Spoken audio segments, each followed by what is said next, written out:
All right. So for this last segment here, for those of you tuning in, speaking with Tonya Manning today, president of the IAA, we're going to field a few questions that have come in as we've had our conversation today. And I really appreciate it. I need to give a couple of shout outs here to Elizabeth Wiley and Melissa Chaco, who are both board members with the CCA. They've been helping Tonya and I prepare for this conversation ahead of time and have been fielding questions as they've come in and have been feeding those to us so that we've got a few more things that we can address here.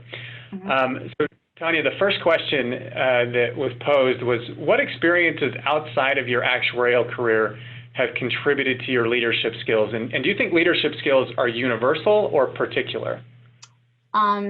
Outside of my, as I mentioned, I have a volunteer issue, and that has been my hobby. But I have, I think that's a good question. At a point in time in my life, I did play tennis. So I am not an athlete. Let's just be clear. I don't want to misrepresent myself. I think that would be breaking the code of professional conduct. I am not an athlete, but I did play USTA tennis, and I thought that was really good for me. I hadn't had a lot of experience in that. That was after college, and taught me a lot of things about not only teamwork, but discipline and determination, and how to train. And I got a lot from that, but also in how to work with your team members and try to get them to come along with you and be as dedicated and doing more than exchanging cookies before the match, but trying to do things that are the best way. I've also been involved with my church, and that's been a good way to learn about the softer side of leadership and bringing some compassion to what you're trying to accomplish as a leader. It's very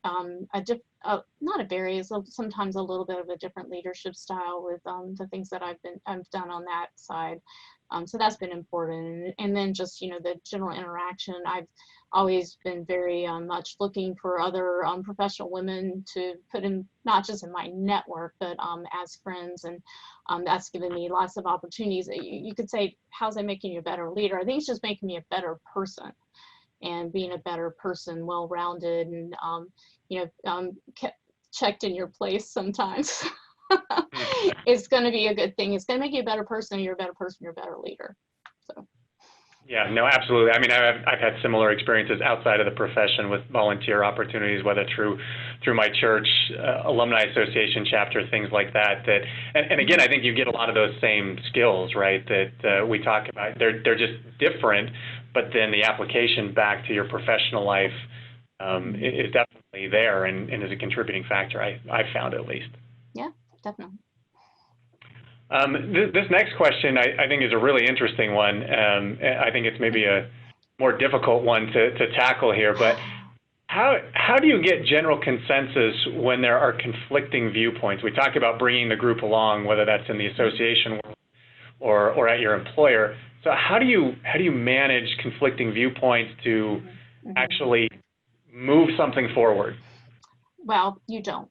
First of all, there is, first of all, you have to understand that there is, you can aspire for 100% consensus, and that is the spirit of the United Nations, I realize, and sometimes the spirit of the International Actuarial Association as well, and you do try to get general consensus, but getting everyone happy and getting consensus, I guess, are different things. And so when I say you don't, I mean you're not going to get everyone everything they want.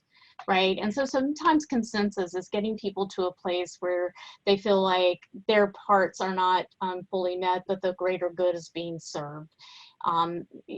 You can't kill yourself in trying to get everyone there if that's not possible, but you should try really hard and come close to that sometimes, depending on how important it is to get everyone's buy-in. But you need to be very solid in the reason for what you're doing, and to make sure that you have heard all the different views and you didn't make up your mind and then went around and tried to convince everyone, that you did gather that information. And if someone has a truly valid point, that you have recognized that as much as possible. It takes a lot of time. It takes so much more time to build that consensus. It takes conversations. It takes compromise on your part. And sometimes it just takes you to be a leader together and saying, I hear all of these different decisions, this is what we're going to go with, and trying to, if you can't get agreement, you can get consensus that the greater good is moving forward. We just went through this with the International Actuarial Association. I was not leading the group, I was part of that group, but certainly as an officer at that time, it was really important that we got consensus to move forward with a proposal, even if we didn't get full agreement, and letting people have their say and figuring out what they can live with versus what they would truly want is important. And kind of a follow-up to this, have you ever been in a situation where you've had to exercise an executive decision, and how do you feel when you know that that decision goes against other people's viewpoints? Oh gosh, definitely. Definitely. I don't know what you would consider an executive decision, but sure, there have been decisions. If you can imagine, as chief actuary, everyone loves every policy that I've ever put out. They've just been overwhelmed with joy. Especially, you know, detailed peer review policies, assumption policy. Yeah, that happens quite a bit. And very, very seldom is someone's like, thank you, Tonya, we were waiting for more rules and on that. So that happens a lot. And even decisions are made here and I'm here and having to execute, you know, even that, you have to figure out how to stand behind it. Not everyone's going to like every decision you make. That is a fact, but you have to make decisions that you can stand behind, and you've got to figure out how to do that as much as being true to yourself, and that will come across to people. And if you have a very thoughtful way of coming to that decision and you explain and support it that way, then that's the best you can do, and you have to find peace within yourself. But take the time to make sure that people understand and they where you're coming from and why those decisions were made. Oh, that's excellent advice.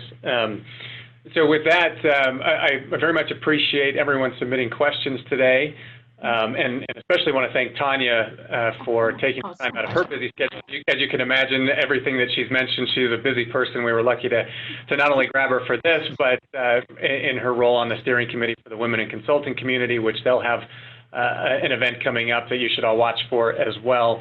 And again, thanks to Tonya, U.S. Wealth Practice Leader and Chief Actuary at Buck and the current President of the International Actuarial Association.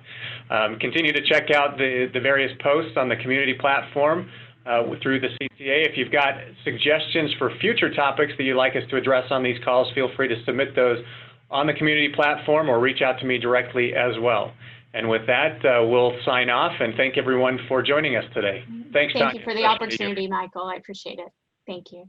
Thank you. Thank you.